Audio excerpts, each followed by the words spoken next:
ইউনুস ইবনে মাত্তা তিনি যে এই বাক্যগুলো দিয়ে আল্লাহর কাছে বিপদ থেকে উদ্ধারের পথ খুঁজে পেয়েছেন, সেগুলো তোমরা পড়বে তোমাদের বিপদে আপদে। এজন্য বিপদ আপদ, বিশেষ করে কঠিন বিপদে আপনি যদি পড়ে যান, তাহলে মুক্তি লাভের জন্য দোয়া ইউনুস বেশি বেশি পড়বেন। এর পাশাপাশি আরো দুটি আমলে কথা বলতে পারে, যেটা আমার জীবনে বহুবার আমল করে দেখেছি, আমি হাতে হাতে পেয়েছি আলহামদুলিল্লাহ। এক নম্বর হলো দোয়া ইউনুস, আরেকটা হলো ইস্তেগফার।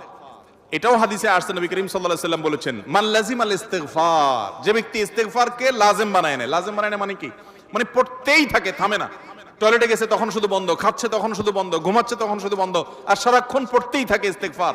আস্তাগফিরুল্লাহ ওয়া আতুবু ইলাইহি, সাইয়্যিদুল ইস্তেগফার, বা যে কোনো ইস্তেগফার, সবচেয়ে ছোট ইস্তেগফার আস্তাগফিরুল্লাহ আস্তাগফিরুল্লাহ। এটা যে পড়তেই থাকে, নবী করিম সাল্লাল্লাহু আলাইহি ওয়াসাল্লাম বলেছেন, তার যে কোনো বিপদ থেকে বের হওয়ার জন্য আল্লাহ তাআলা নিজে পথ দেখায় দেন।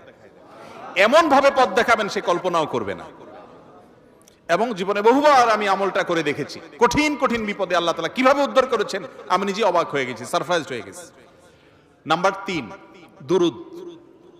দুরুদের ক্ষেত্রেও হাদিসে একই কথা বলা আছে, যে ব্যক্তি দুরুদ বেশি বেশি পড়বে, ওই ব্যক্তির সমস্ত পেরেশানি থেকে মুক্ত হওয়ার জন্য এই দুরুদ যথেষ্ট হয়ে যায়। তাহলে 3টা আমলের কথা বললাম, দোয়া ইউনুস, লা ইলাহা ইল্লা আনতা সুবহানাকা ইন্নী কুনতু মিনাজ জালিমিন, আরেকটা হলো ইস্তেগফার বেশি বেশি, আরেকটা হলো দুরুদ। খুব বেশি বিপদে আছেন, দেয়ালে পিঠ থেকে গেছে, পৃথিবীতে কোনো মানুষের কাছ থেকে সহায়তা পাওয়ার আশা ছেড়ে দিয়েছেন, অসুবিধা নাই, এই 3টা আমলকে আপনি নিজের জন্য বাধ্যতামূলক করেন, ইনশাআল্লাহ তাআলা হেফাজত করবেন। তবে দোয়া ইউনুসের আমলের উপকারিতা পাওয়ার জন্য সেটা বিশেষ কোনো সংখ্যক বার পড়তে হবে কিনা, এই ব্যাপারে কোনো হাদিস থেকে কোনো সংখ্যার, বিশেষ কোনো সংখ্যার কথা উল্লেখ নাই। যত বেশি সম্ভব পড়বেন।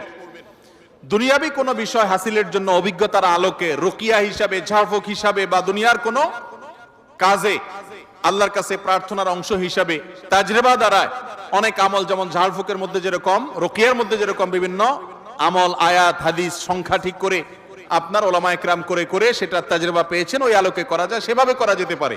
কিন্তু সওয়াবের আশা যদি হয় যে এত সংখ্যক বার পড়লে এটা হবে, তাহলে সেটা হাদিস দ্বারা প্রমাণিত না।